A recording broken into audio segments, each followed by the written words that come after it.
Olá, boa noite, graça e paz do Senhor Jesus, todos vocês que estão nos acompanhando, que é o pastor José Alves, muito bem-vindos a mais uma de nossas lives sobre o tema Pentecostalismo ou Pentecostes para um novo tempo. Hoje nós vamos receber aqui o doutor e pastor Clayton Pomerening. Clayton Pomerening. Ele é da Assembleia de Deus da cidade de Joinville. Já está conosco o nosso convidado de hoje, pastor e doutor Clayton Pomerening. Pastor Clayton, ele é mestre e doutor em teologia pela Escola Superior de Teologia aqui do Rio Grande do Sul, de São Leopoldo. Ele faz parte da equipe pastoral da Igreja Assembleia de Deus na cidade de Joinville, Santa Catarina, igreja presidida pelo pastor Belfior.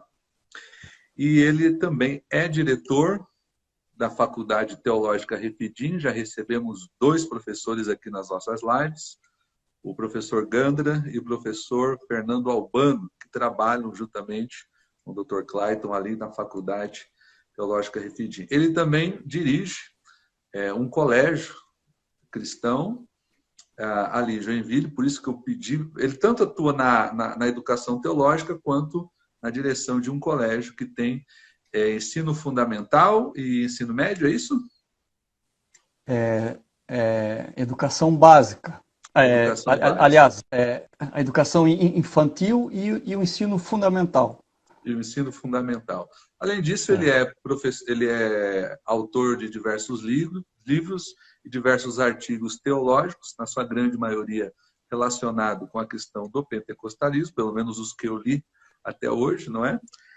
E ele faz parte da rede assembleiana de ensino, é isso? Isso. Uhum. A Está, RAI. está totalmente ligado com a área educacional. Por isso que eu propus para ele hoje, para que nós conversássemos sobre pentecostalismo e educação. Eu coloquei aqui secular entre aspas, para a gente fazer uma provocaçãozinha aí, porque a gente tem essa tendência, né, de separar o secular do sagrado. Então, por isso que eu coloquei pentecostalismo e educação secular entre aspas. Também trabalha é um dos preletores das conferências de escolas bíblicas dominicais promovidas pela nossa CPAD. Muito bem, boa noite, pastor, doutor, amigo Clayton.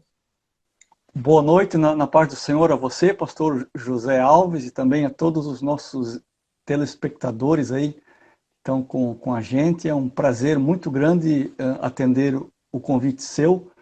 Ainda mais que o ano passado eu tive o privilégio de estar na sua igreja em Gramado, né, e via o avanço da sua igreja, a maneira como você encara o pastoreio da sua igreja, e lhe confesso que vim muito animado de Gramado, vendo nessas novas perspectivas que a nossa igreja tem, com pastores jovens, arrojados, corajosos como você. E é um grande prazer poder atender o teu convite, estar contigo aqui hoje, para juntos fazermos essa live aí. Pastor Clayton esteve com a gente ano passado na Conferência Empoderar, não é? Veio ele, Gutierrez, que também vai estar conosco em uma das lives, e o Dr. Kenner, que também vai fechar a nossa maratona de lives, falando sobre hermenêutica pentecostal, como os pentecostais leem a Bíblia. E estamos desejosos de tê-lo novamente aqui. Ele tem sido um grande amigo e um consultor teológico. Quando tenho dúvidas, ele é uma das pessoas que eu sempre estou incomodando ali para que nos dê algumas orientações no que diz respeito à escrita de artigos, textos, enfim, aquilo que nós estamos também produzindo na questão teológica pentecostal. Muito bem, vamos para o nosso tema, Vamos lá. pastor Clayton. E a gente selecionou aqui algumas perguntas e nós vamos trabalhar essas perguntas. Historicamente, o pentecostalismo... Dr. Clayton, em relação à relação de pentecostalismo e educação. Historicamente, o pentecostalismo, principalmente o assembleiano, na sua origem, parece que optou em viver um pouco distanciado, tanto da educação escolar, acadêmica, embora fosse um movimento que trabalhasse bastante na questão da alfabetização, mas para níveis escolares mais altos, e inclusive acadêmicos, e até na educação teológica no início, o pentecostalismo assembleiano se manteve um pouco distante. Por que isso aconteceu, pelo menos no início do movimento pentecostal? Bom, nós temos no mínimo dois fatores, né, que no início levaram a isso.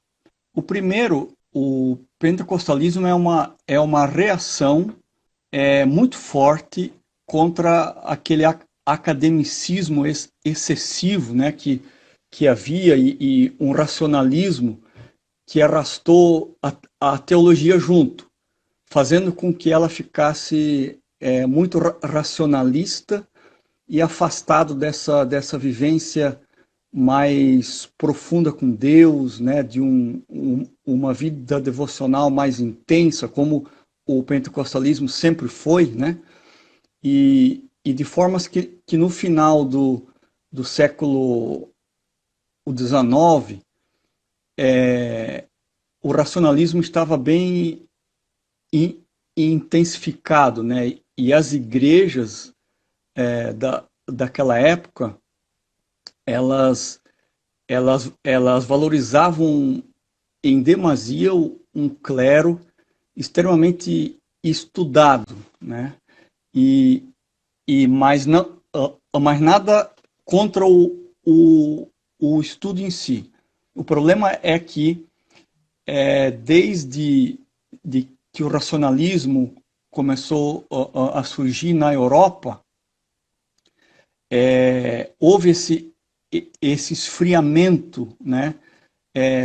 Tentou-se incorporá-lo à teologia, porque quis se dar um lugar à teologia junto às ciências, e para dar um lugar à teologia junto às ciências, optou-se por abrir mão dessa vida piedosa que a teologia também tem, né? As duas coisas não são opostas e antagônicas entre si, né? Tem gente que diz que o academicismo ele é opositor à vida de fé. Não é. É que isso é uma herança do racionalismo das igrejas históricas, né, que vieram então a fazer com que essa frieza acadêmica e racional surrupiasse o lugar que também cabe à experiência e à fé. E quando surge o pentecostalismo, uma das ideias teológicas que o pentecostalismo traz é justamente isso. Nós não queremos essa racionalidade fria, nós não queremos essa teologia que nos rouba a fé. Então, o pentecostalismo surge também, né, como uma reação, digamos, espiritual a esse modo de fazer teologia que havia até o final do século XIX, início do século XX. A outra coisa é porque o pentecostalismo ele vem de uma herança dos movimentos de fronteira norte-americanos e também dos movimentos de santificação, que eram chamados de holiness, né? E esses movimentos, eles sempre deram lugar a pregadores leigos. Tanto é que William Seymour, né, da Rua Azusa, era um pregador leigo e foi um dos principais pilares e um dos principais, digamos assim, causadores desse movimento pentecostal inicial. E ele era um pregador holiness leigo. E outra coisa é que o pentecostalismo se desenvolve no meio de pessoas simples, pobres e marginalizadas pela sociedade da época. Tanto é que William Seymour era um filho de escravos, né? Um homem negro. E o alcance que o pentecostalismo inicial tem é justamente entre essa massa de gente abandonada por falta de emprego, por ser pobre, por ser negra, né, e uma série de outras coisas. E essas pessoas, então, elas não tiveram acesso aos estudos, óbvio, pelo meio social em que vinham. Então, esses fatores todos e ainda outros fizeram, aliás, com que no início o pentecostalismo fosse um movimento anti-intelectual, né, no sentido de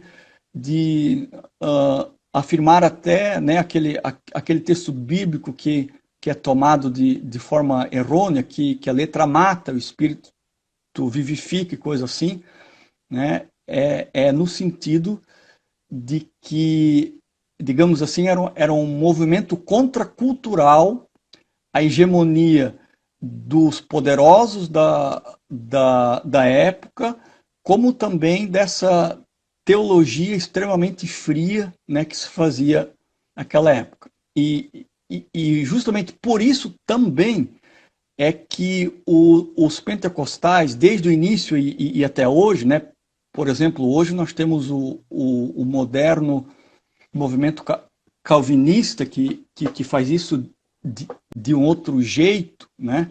Mas, na verdade, por isso que a teologia das igrejas históricas, desde o início e até hoje, rejeita qualquer teologia pentecostal, primeiro, por causa da sua origem simples, e segundo, né, porque, digamos assim, eles têm uma certa vergonha das manifestações do espírito e coisas assim.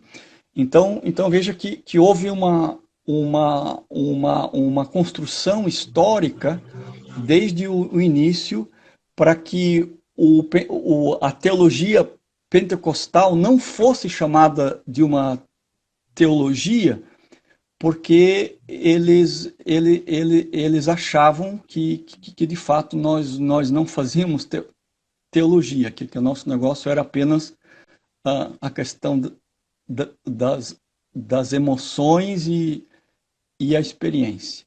Então esse é um dos esses três motivos aí que eu trouxe, diria que são os principais motivos pelos quais desde o início houve uma certa rejeição ao ensino teológico como nós o temos hoje. Eu não sei se você me ouve bem aí. Eu estou te ouvindo bem, tranquilo. Ah, ok, então, beleza. É interessante, vou dar uma cutucadinha agora, uma provocada. Não faz parte, não é uma pergunta, mas agora aqui uma opinião e uma análise também. Você falando aí, eu observei duas coisas. Então, é possível ser academicamente bem formado e espiritualmente intenso? Claro, e nós tivemos grandes personagens na história, né, que mostraram isso. Por exemplo, um dos precursores do pentecostalismo moderno, que foi John Wesley. John Wesley era extremamente inteligente, erudito e estudado. Ele mesmo, todo dia, ele tomava horas de leitura de livros e da Bíblia. Ele exigia isso dos seus obreiros e era uma pessoa extremamente digamos assim, espiritualizada, né, extremamente mística, e de formas que John Wesley é um exemplo muito clássico disso no passado. Né? Tivemos também um outro teólogo nessa mesma linha, muito inteligente, um calvinista daí, chamado Jonathan Edwards, né, que é conhecido de todos, que até é chamado de o teólogo do coração e Coração. do intelecto. Por quê?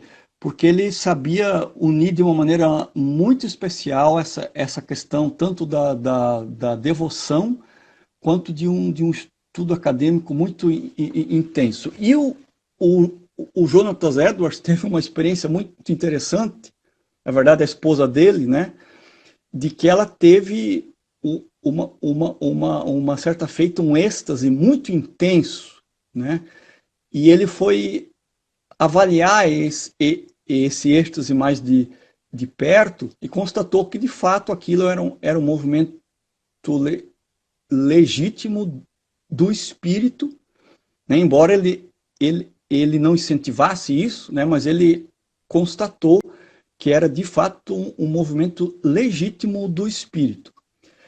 Mas falando da vida devocional dele, ele era uma pessoa que tinha uma vida de oração muito intensa, né? De formas que esse nome que deram, essa conotação que deram para ele, de teólogo do coração e do intelecto, é plenamente aplicável não só a ele, mas também a nós, né?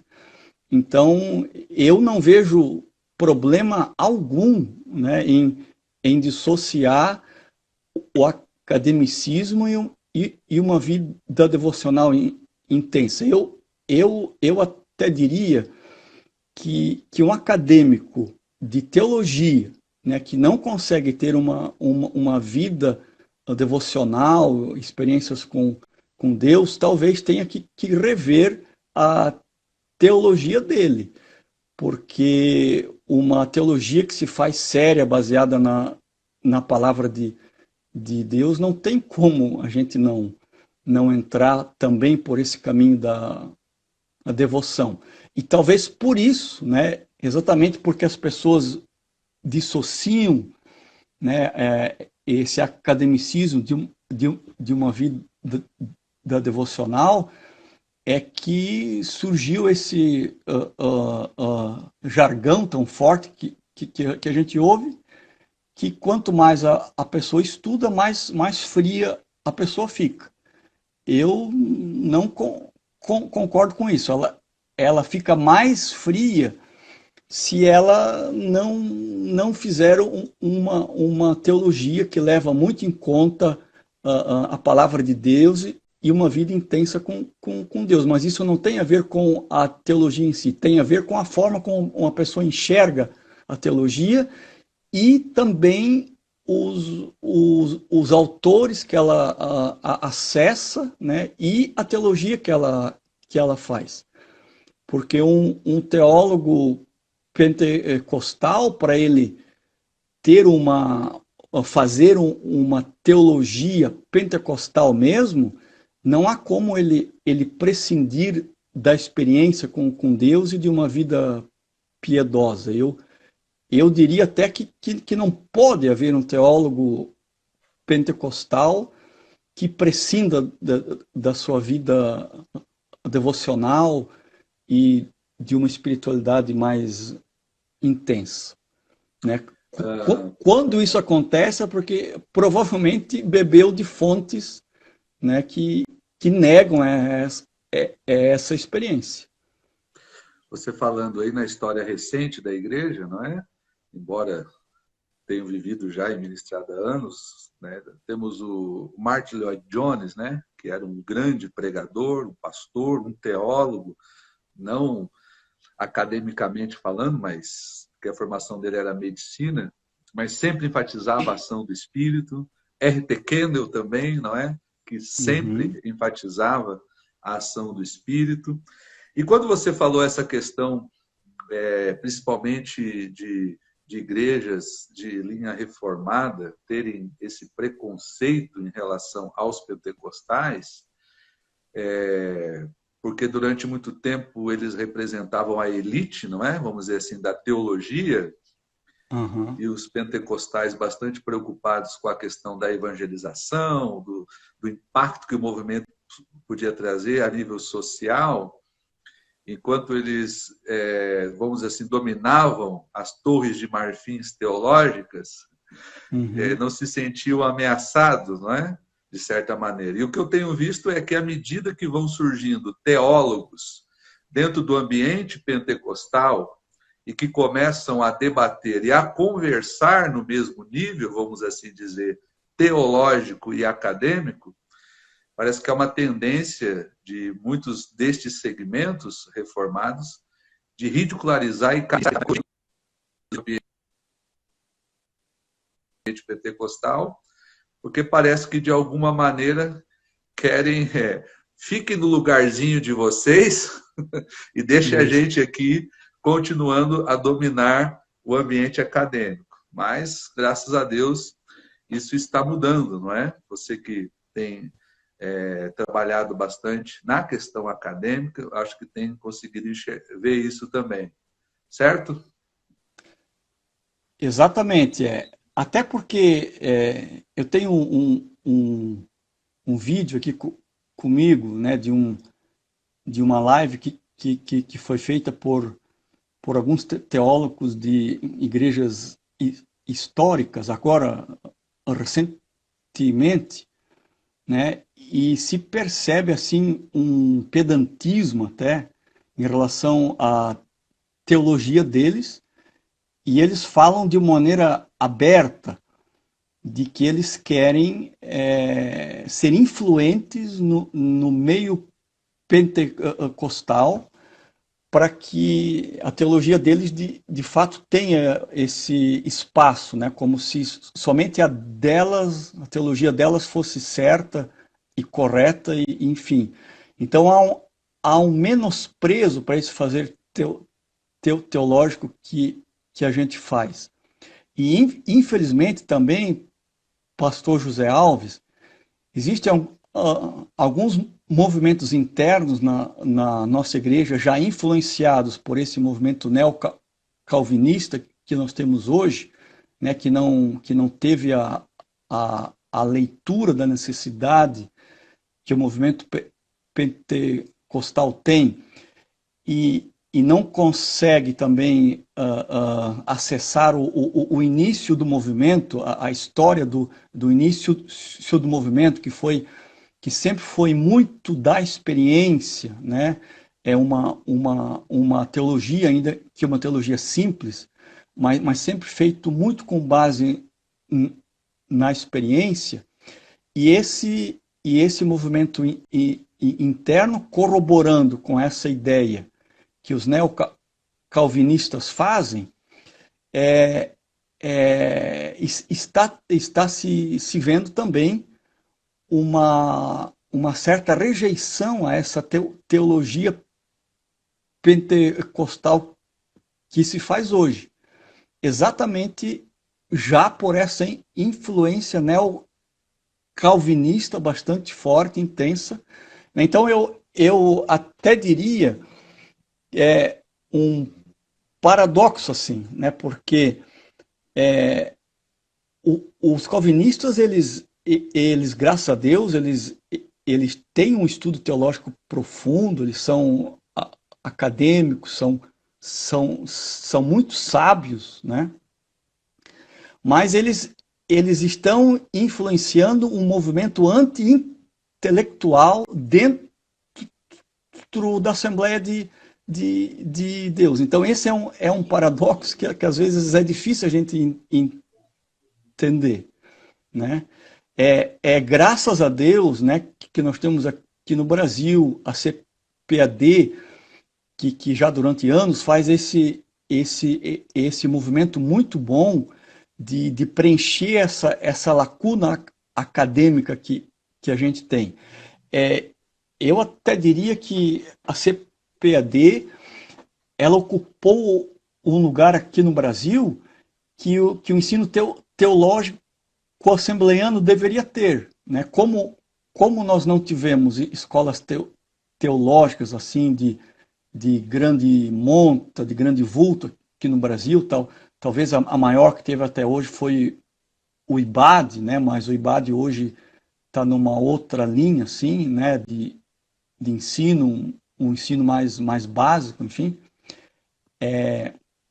Então a CPAD ela ocupou esse espaço que os seminários teológicos deveriam ter, né? E graças a Deus, porque se não fosse essa linha mais acadêmica que a casa tem, provavelmente hoje nós estaríamos assim numa situação teológica muito pior do que a gente está, né? Nós digamos, não estamos bem ainda, mas também não estamos tão mal assim, porque a CPAD ela ocupou esse espaço teológico com bons livros acadêmicos, né? Então, eu ousaria assim dizer que quem salvou a teologia assembleiana no Brasil não foram os seminários teológicos, nem as faculdades teológicas. Quem salvou foi a CPAD, especialmente também por um fator unificador, que é as lições bíblicas e escola dominical. Elas não se propõem a serem ensinos teológicos, mas essas lições elas ajudaram a guardar ou a preservar, né, de alguma forma o nosso ensino teológico aqui no Brasil. Muito bem. Esse distanciamento, né, para continuarmos com as perguntas, pelo menos no início e em boa parte dos anos do movimento pentecostal assembleiano, da academia, da educação mais formal, ou a educação dita secular e acadêmica, você acha que trouxe alguns prejuízos, Dr. Clayton, para o movimento? Esse distanciamento inicial, ou essa demora para começar a se preocupar com isso? Olha, a Assembleia de Deus aqui no Brasil foi a que mais demorou em termos de anos, né, de todas as Assembleias de Deus da América Latina, foi a que mais demorou para ter Instituto Bíblico. Nós temos aí, por exemplo, países como o Chile, que em 3 anos após a fundação da igreja já havia Instituto Bíblico, ou ensino teológico. Aqui no Brasil levou 43 anos para se começar a discutir o assunto, né? Então foi muito tempo até que conseguiu se romper aquelas barreiras iniciais, né, para que houvesse de fato uma conversa sobre a necessidade do ensino teológico. E aqui no Brasil contribuíram ao menos 3 fatores também, né, para que esse ensino teológico demorasse tanto. O primeiro é que os primeiros convertidos nos anos iniciais, né, e eu diria até décadas iniciais, foi que as conversões aconteceram entre pessoas pobres e que não tinham o hábito da leitura, e no Brasil daquela época havia mais de 50% de analfabetos. No início mesmo, passava de 60%. Né? E é essa massa humana carente de uma igreja que lhe acolhesse, que lhe ouvisse, né? Em um país onde os sistemas de saúde eram extremamente precários, né? E que as pessoas pobres elas não tinham acesso a médicos. Então você imagina ouvir uma pregação, né, em que Jesus salva, cura, batiza no Espírito Santo e voltará, né? Então tudo que a pessoa quer, porque ela quer ser salva da situação que ela se encontra, de miséria humana, de pecado, de vício, né? Geralmente havia doentes na família sem acesso a médicos, e a gente sabe que no início, hoje já não é mais tanto, mas no início aconteceram muitas curas, né? Quem leu ali os livros de Daniel Berg, Gunnar Wingren, né, vem ali que os milagres assim era uma coisa muito muito forte. Então isso foi como uma religiosidade muito atraente, né, para essa massa humana pobre que não sabia ler. Então esse é um dos motivos. O outro é que o pentecostalismo que se instala inicialmente aqui no Brasil não é de origem norte-americana, né, que embora também no início o pentecostalismo lá fosse de pessoas mais simples e marginalizadas, né, mas logo essa igreja se tornou uma igreja também de uma classe de pessoas que estudaram, até porque os estudos, né, seculares nos Estados Unidos foram bem mais adiantados do que aqui no Brasil. Então, o pentecostalismo que se instala aqui no Brasil, inicialmente, não é, digamos assim, de uma matriz puramente norte-americana, mas ela vem com uma Como forte aconteceu influência nos do países de sueco. fala espanhola, né? Isso é. Mas ela vem de uma forte influência sueca, né? Já como você falou, nos países de fala espanhola, eles vêm mais com um sotaque norte-americano. E aqui no Brasil ele vem com um sotaque sueco.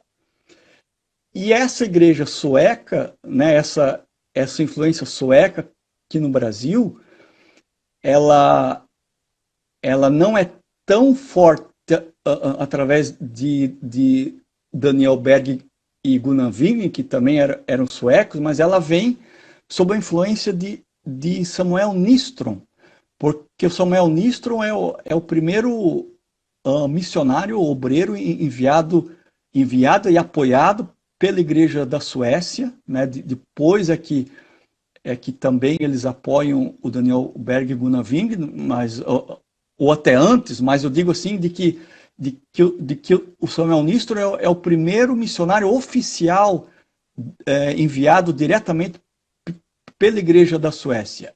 E Vamos falar uma coisa aí que os livros geralmente não contam, né?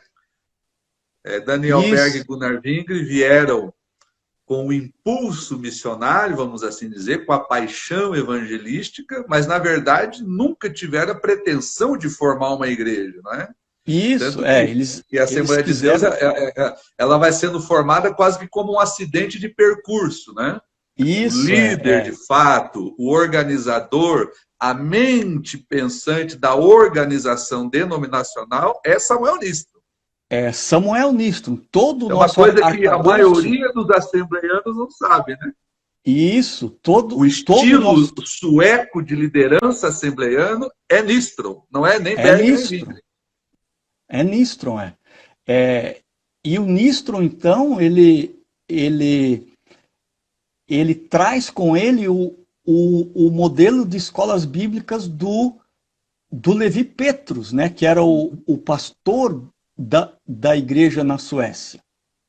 Então, a ideia deles era que o seminário ele tornava as pessoas frias, frívolas e mundanas e coisas assim. Então, o Samuel Nisto ele vem com a formatação do Levi Petrus, né? Embora o Samuel Nisto fosse uma pessoa culta, né? Um homem estudioso, falava parece que 4, 5 idiomas e e lia muitos livros, enfim, mas ele traz essa ideia de que não deveria ter estudos teológicos formais, né?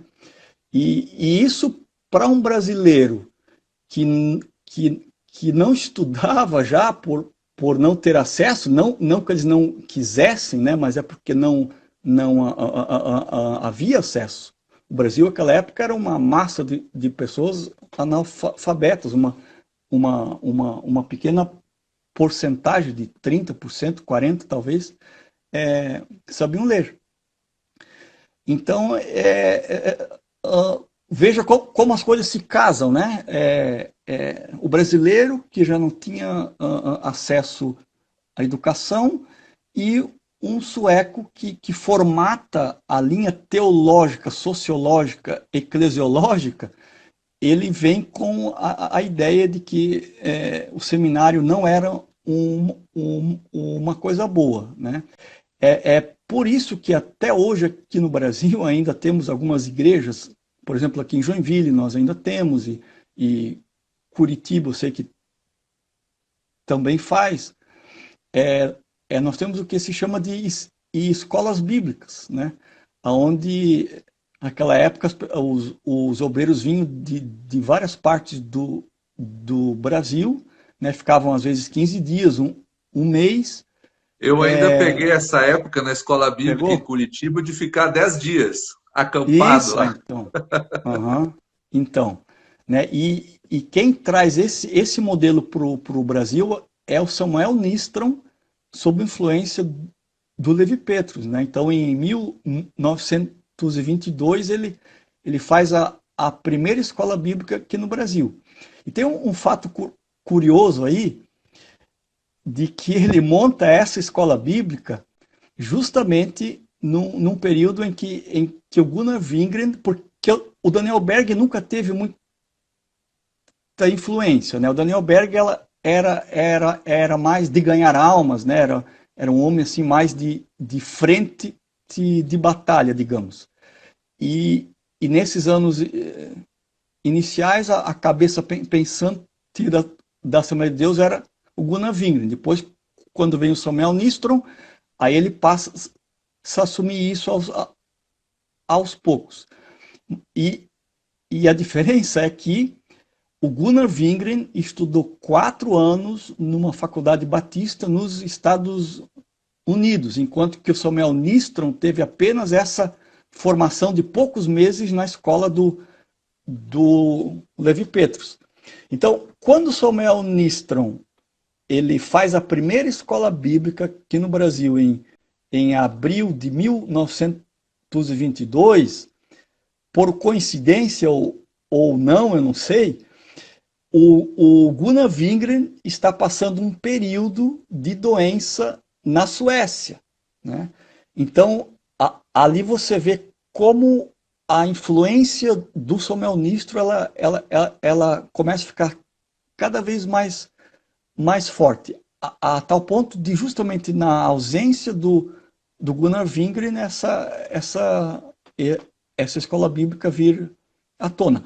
Pode ser uma grande coincidência, claro, né? Eu não estou aqui julgando Samuel Nistron, mas deixa dúvidas, né? Porque ele fez essa escola justamente na ausência do Gunnar Wingren, né? Muito bem, nós temos aí talvez uns 10 minutos ainda para conversarmos. No que diz respeito à educação mais formal, eu sei que você trabalha aí como diretor de um colégio de educação infantil, fundamental, dirige uma faculdade teológica, mas isso não é uma cultura da nossa igreja, da Assembleia de Deus. Historicamente, você já deu várias pistas aí, mas nós estamos hoje num novo momento e temos muitas outras igrejas que têm uma tradição na área educacional, igrejas que até podem ser mais novas do que a própria Assembleia de Deus, na presença do Brasil, mas que conseguem desenvolver redes de escola de maneira mais efetiva. Por que na Assembleia de Deus ela não decola, pastor Clayton, no que diz respeito à educação, no sentido formal, desde das séries iniciais até faculdade. Qual que é a dificuldade que nós temos? Dos motivos é esse que eu já falei, né? Embora hoje os nossos pastores sejam mais instruídos e mais cultos, né? Mas eu diria assim, num subterrâneo da igreja ainda ficou essa ideia ainda que velada, né? Que já foi muito vencida, claro, mas de forma velada nós ainda temos assim alguns ranços quanto à educação. Especialmente por quê? Porque no início, um dos discursos muito usados no início contra a educação, né, e isso fez também com que muitos dos nossos jovens não cursassem a faculdade. Eu me lembro que em Blumenau eu fui um dos primeiros jovens da igreja a ir cursar a faculdade, isso no ano de 1986, né? E muitas pessoas vieram me dizer, olha, não faça uma faculdade porque você vai esfriar na fé, né? E isso digamos assim, é uma força subjetiva muito forte, né? Que durou dezenas de anos. Talvez esse seja ainda um dos motivos. Mas o outro motivo que eu dizia antes, né? Que usou-se como uma desculpa para o não estudo, é que Jesus estava voltando logo, e se Jesus está voltando logo, para que estudar? A nossa tarefa é ganhar almas. Né? E é um raciocínio certo até, mas dá para fazer as duas coisas ao mesmo tempo. Né? Eu não preciso deixar de estudar para ganhar almas. Dá para fazer as duas coisas ao mesmo tempo. Mas eu diria que hoje ainda não decola, porque muitos dos nossos líderes, né, apesar de serem piedosos, apesar de serem sinceros, de serem homens crentes, né, mas muitos dos nossos líderes, eles não conseguem ver o valor da educação. Né? Eu louvo a Deus porque agora, graças a Deus, através do SEC, o Nacional e da RAI, né, que você já citou ali hoje, então há um movimento agora institucional bastante forte para que incentive-se as igrejas a abrirem escolas de educação básica. Né? Até agora em fevereiro, eu estive lá no Ceará, junto com o pastor José Wellington, que é o presidente da convenção, e com o pastor Douglas, que é presidente do SEC, e nós afiliamos a primeira escola secular do Brasil, a RAI. Né? Claro, existem outras escolas em várias partes do Brasil que estão vinculadas à igreja, mas lá é um projeto novo, né? E o pastor Sóstenes, agora eu não lembro bem a cidade que é, mas o pastor Sóstenes, né, um homem assim com uma visão muito avançada, né, um homem culto, ele criou uma escola de educação básica. Então aquela foi a primeira escola de educação básica filiada à RAI. E aí, quando digamos assim, o aviãozinho da RAI estava decolando da pista com várias escolas do Brasil querendo aderir, chegou o coronavírus. Né? Aí o avião da RAI teve que taxiar na pista, já tava em processo de aceleração dos motores, teve que taxiar na pista e voltar, né? Até a gente agora sair dessa crise aí que a gente está. Mas nós temos várias escolas já ligadas à Assembleia de Deus no Brasil, inclusive aqui em Joinville, que estão com processos de filiação junto à RAI, né? E além disso, a RAI ela serve de incentivo para que outras igrejas do Brasil montem escolas básicas. Então, desde projeto acadêmico para essas escolas, projeto arquitetônico, PPC, enfim, né, a RAI ela tem uma gama de assessorias assim, né, que pode ajudar as nossas escolas pelo Brasil a terem essa força necessária, que eu acho que finalmente agora vai dar certo. Então, a RAI ela tem como finalidade ajudar as igrejas tanto a implantar escolas, seria isso? Ou dar Isso todo o suporte de informação, de o consultoria suporte para de estabelecer escolas? informações, o suporte de informações. Nós ainda não temos o recurso financeiro, digamos assim, para fazer um financiamento a longo prazo para que a igreja monte a sua escola. Isso é um sonho, claro, mas isso nós ainda não temos, né, essa fonte de recursos. Mas há um projeto para isso. Agora, o que nós já temos é essa assessoria pedagógica, arquitetônica, administrativa, para que as igrejas montem, né, as escolas. Até agora, no mês de outubro, eu estou indo lá na igreja do pastor Edson e também do pastor Camel Sotero no Espírito Santo, né, e mais outras igrejas ali em volta.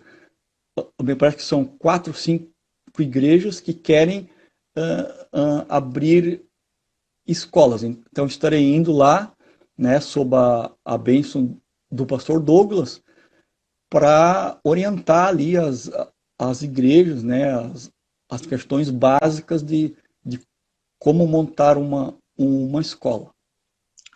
Se alguém que está nos assistindo aí é um líder ou pastor e tiver interesse em começar a desenvolver um trabalho nesse sentido, qual que seria o contato? Existe um site? Existe um responsável? Nós temos o nosso site do SEC, né? Lá tem como acessar, mas também pode entrar em contato através das nossas redes sociais, tanto do pastor Douglas quanto as minhas, né? Nós temos Douglas Batista, né? Isso. Nós temos Instagram, Face, enfim, né?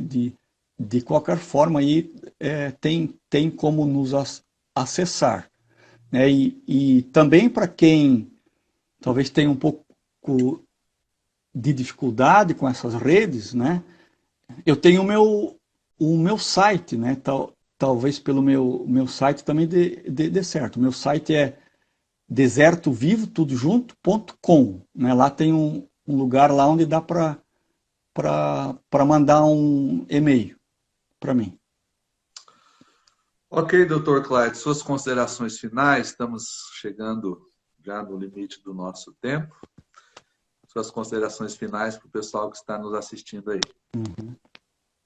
Olha, para mim, pastor José Alves, foi um prazer imenso estar aqui com você, porque a educação é uma paixão que eu tenho, né?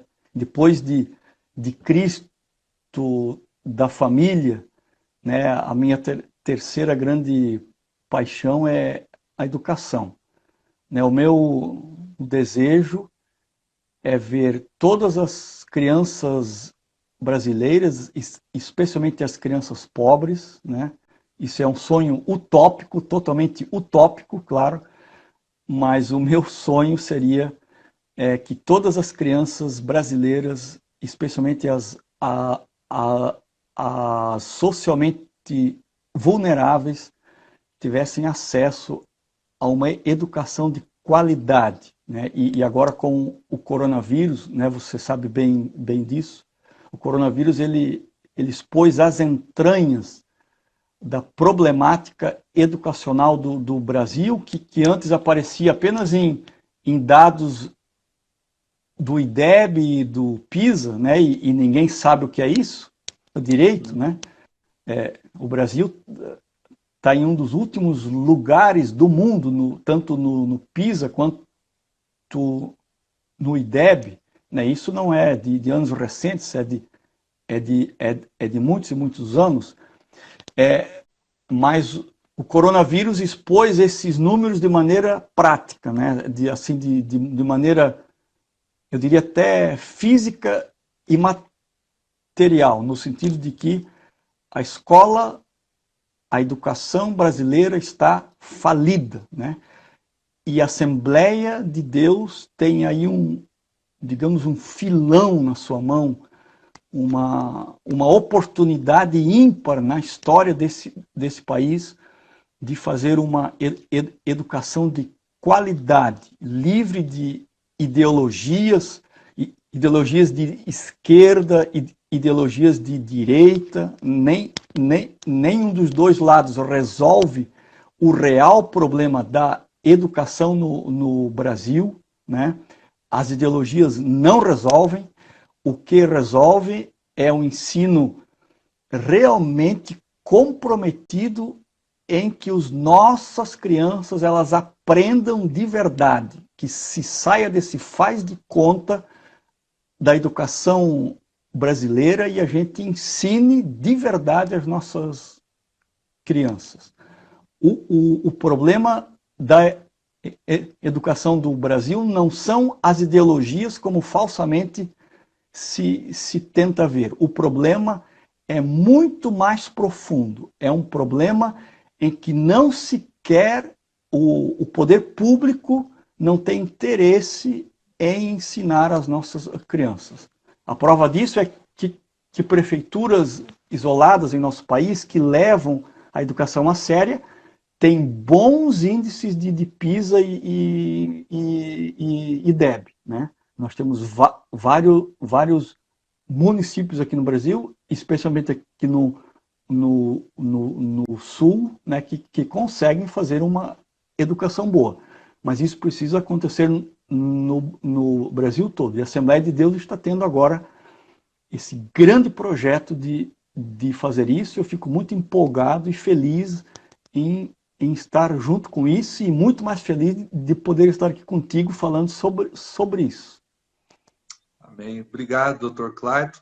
Sua participação foi fundamental, porque nós estamos tratando de questões do dia a dia da nossa sociedade e como que nós podemos dar respostas a essas questões a partir do nosso lugar, a partir da nossa pentecostalidade, né, para usarmos esse termo técnico aí. Uhum. E a educação é um tema delicado, fundamental no Brasil, principalmente nesse momento. E como você disse, nossa igreja, o movimento pentecostal, ele tem uma grande oportunidade de dar uma boa, uma excelente resposta a esses desafios. Muito obrigado pela sua participação, pela sua gentileza. Agradeço aí a sua família por ceder você aí essa 1 hora para estar com a gente. E é sempre um prazer poder interagir, ouvi-lo e aprender muito. Eu estou dizendo para o pessoal que as nossas lives é quase um curso de especialização em pentecostalismo e sociedade. É verdade, é verdade. Você trouxe os melhores aí do Brasil, dos quais eu talvez seja o menor deles, mas fico feliz. Sua participação foi fundamental.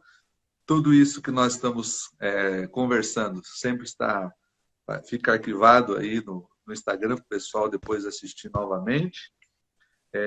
Um abraço a você.